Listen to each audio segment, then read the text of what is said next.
The Story of the Easter Bunny, written by Katherine Teagan and illustrated by Sally Ann Lambert.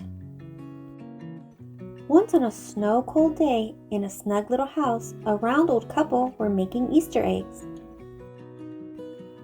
The round old man blew the insides out. The round old woman painted designs on some of the eggs. The rest they dyed in glass cups, while their little rabbit watched. There were eggs the color of daffodils, and of soft new leaves, and of robin's eggs, and of violets.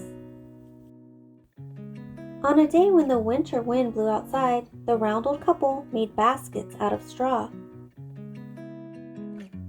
They wove and twisted and braided the straw together, while their little rabbit watched. On an early spring day, when the snow was melting and water trickled down the eaves, the round old couple made chocolate eggs.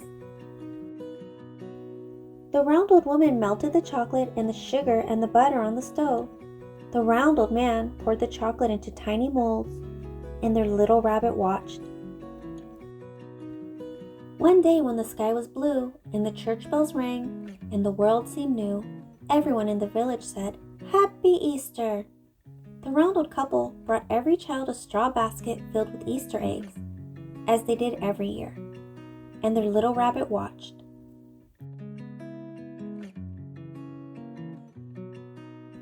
A year went by, and Easter came again.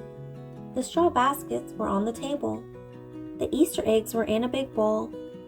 The chocolate eggs were carefully wrapped in foil. And the round old couple were fast asleep, but there was still work to be done.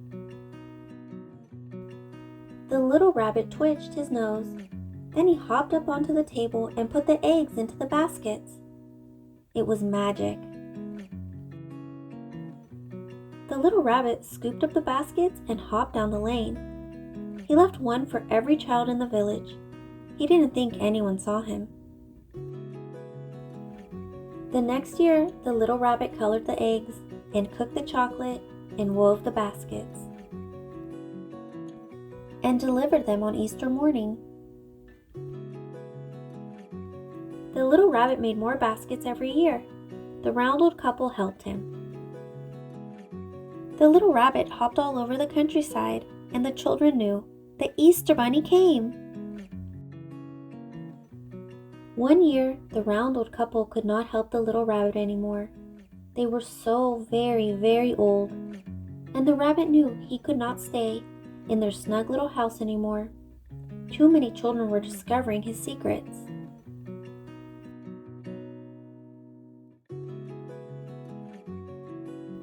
So, the little rabbit found the perfect place to make his baskets in a shadow-filled wood nearby.